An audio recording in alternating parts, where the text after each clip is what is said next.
नमस्कार दोस्तों, आप सभी का हमारे यूट्यूब चैनल मैब्रिक ऑटोमेशन में स्वागत है। जैसे कि हमने पिछली वीडियोस में चेक किया था कि किस तरीके से हम कंप्यूट मैथ्स का इस्तेमाल कर सकते हैं अपने लैडर लॉजिक के अंदर, जिसके अंदर हमने addition, subtraction, division, multiplication, square root, negative, TOD and FRD के बारे में चेक किया था। आज के इस वीडियो के अंदर हम मूव एंड लॉजिकल ब्लॉक के बारे में बात करेंगे। इसमें फर्स्ट इंस्ट्रक्शन है मूव, दैट इज एमओवी। इसमें दो फील्ड है, सोर्स एंड डेस्टिनेशन। बेसिकली जो मूव इंस्ट्रक्शन है वो वैल्यूज को सोर्स से डेस्टिनेशन पे लेके जाएगा, या ये हम कह सकते हैं कि एक फील्ड से या एक फाइल लोकेशन से दूसरी फाइल लोकेशन पे अगर मुझे डेटा चाहिए तब हम वहां पे मूव का इस्तेमाल कर सकते हैं। जैसे कि इंडस्ट्रीज के अंदर हम एचएमआई वगैरह यूज करते हैं डेटा को मॉडिफाई करने के लिए, या कोई वैल्यूज को हम एंटर करना चाहते हैं एचएमआई के थ्रू, देन हम वहां पे मूव इंस्ट्रक्शन का इस्तेमाल करते हैं। या फिर कहीं पे हमें किसी फाइल लोकेशन, दैट मीन्स कि एक इंटीजर फाइल लोकेशन है हमारे पास, उस फाइल लोकेशन पे जो वैल्यू है मुझे टाइमर के अंदर यूज करनी है, टाइमर के प्रीसेट वैल्यू को चेंज करना है, या काउंटर के प्रीसेट वैल्यू को चेंज करना है, या फिर किसी इंटीजर फाइल को किसी और इंटीजर फाइल के अंदर जो डेटा है वो मूव कराना है, देन हम वहां पे मूव इंस्ट्रक्शन का इस्तेमाल करेंगे। नॉर्मल अगर हम पीएलसी की बात नहीं करते हैं, इन जनरल कंडीशन मूव का मतलब होता है कि एक जगह से दूसरी जगह पे हम वो चीज लेके जा रहे हैं।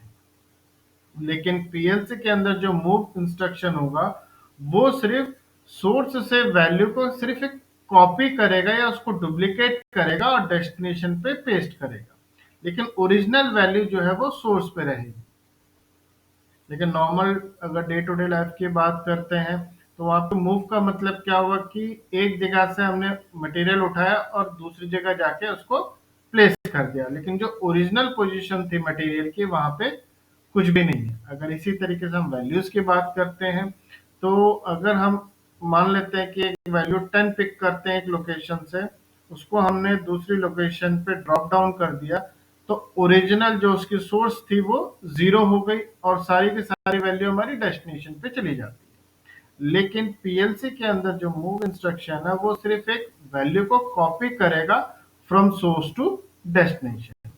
अब अगर हम इसकी एड्रेसिंग की बात करते हैं तो एड्रेसिंग आप यहाँ पे टाइमर की प्रीसेट वैल्यू या एक्यूमुलेटर वैल्यू, काउंटर की प्रीसेट वैल्यू, एक्यूमुलेटर वैल्यू, या कोई इंटीजर फाइल, कोई फ्लोट फाइल, या कोई सेट वैल्यू आप दे सकते हैं। पहले हम चेक करते हैं टाइमर्स के थ्रू। फर्स्ट हम एक इनपुट लेते हैं,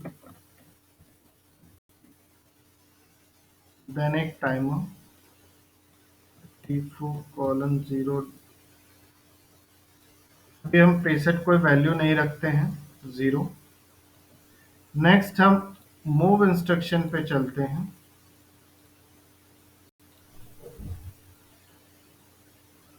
अब मान लेते हैं कि मुझे वैल्यूज जो है एचएमआई के थ्रू देनी है, तो हम यहाँ पे सोर्स पे एक एड्रेस करते हैं इंटीजर फाइल का n7:0।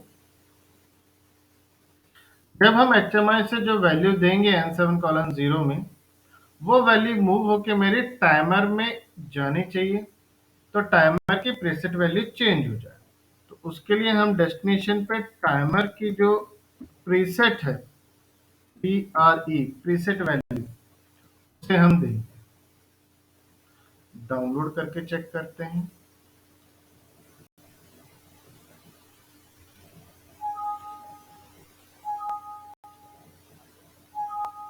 तो अभी हम क्या कर रहे हैं, एक फाइल लोकेशन से हमारी वैल्यू दूसरी फाइल लोकेशन पे हम ट्रांसफर कर रहे हैं। दैट मीन्स N7 फाइल जो है हमारी वैल्यू जो है उसके पास, उसको हम टाइमर की प्रीसेट वैल्यू बनाना चाहते हैं। तो जैसे अभी प्रीसेट वैल्यू 0 है, अगर हम HMI के थ्रू यहाँ पे कुछ डेटा एंटर करते हैं, लेट सपोज 14, जैसे ही एंटर करेंगे हम HMI के थ्रू, तो टाइमर की प्रीसेट वैल्यू पे वो वैल्यू जो है वो मूव हो गई। अब हमारा जो टाइमर है वो 14 सेकेंड्स चल सकता है। अगर हमें वैल्यूज को चेंज करना है तो वो भी हम यहाँ पे चेंज कर सकते हैं, क्योंकि जो हमने इंटीजर फाइल ली है यहाँ पे हम उसे ऑनलाइन भी मॉडिफाई कर सकते हैं। लेट सपोज 5 सेकेंड्स अब मुझे टाइमर चलाना है, तो डायरेक्टली हम वैल्यूज टाइप करेंगे मूव ब्लॉक के सोर्स में, और जो डेस्टिनेशन है दैट इज टाइमर का प्रीसेट वैल्यू वो मॉडिफाई हो जाएगा। इसी तरीके से अगर हमें काउंटर का वैल्यू मॉडिफाई करना है,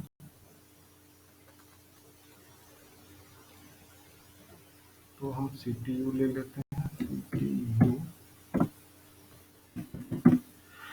P5:0।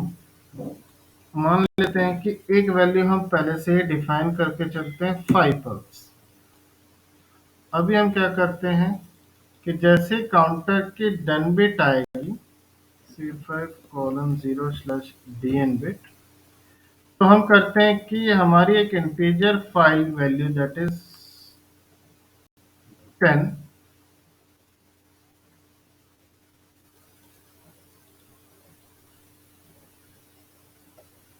वो हमारी काउंटर की प्रीसेट वैल्यू बन जाएगी। डाउनलोड करते हैं। तो इस एग्जांपल में क्या होगा, जैसे ही काउंटर के डन बिट एक्टिव होगी तो एक पर्टिकुलर वैल्यू है, फॉर एग्जांपल 10 है, तो 10 मूव हो जाएगा हमारा काउंटर की प्रीसेट वैल्यू में जो अभी 5 है। चेक करते हैं, first pulse, second pulse, third pulse, fourth pulse. जैसे ही फिफ्थ पल्स आएगी तो काउंटर की प्रीसेट वैल्यू 10 हो जाएगी। अब जो काउंटर है वो 10 पल्सेस तक ऑपरेट कर सकता है। अगर अगेन हम वैल्यूज को यहाँ चेंज करते हैं HMI के थ्रू,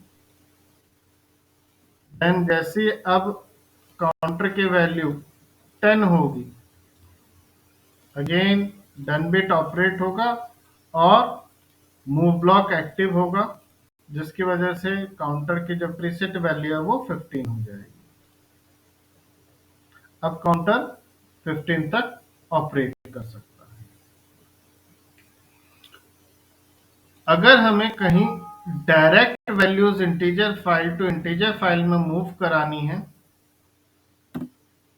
तो हम यहाँ पे दोनों जो है फाइल्स को हम इंटीजर फाइल कंसिडर करके चल सकते हैं।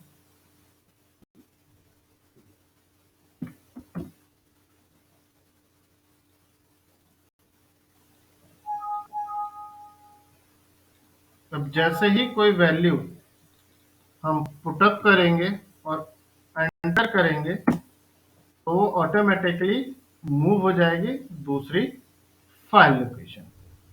तो इस तरीके से हम मूव ब्लॉक का इस्तेमाल कर सकते हैं।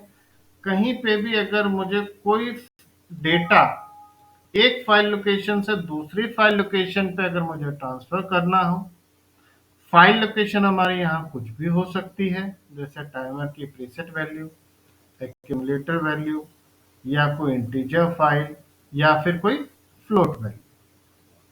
तो हम मूव ब्लॉक का इस्तेमाल करेंगे हमारे लॉजिक के अंदर।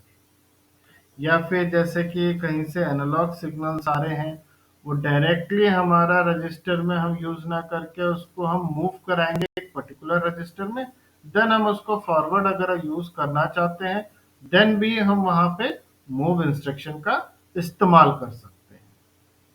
Thank you.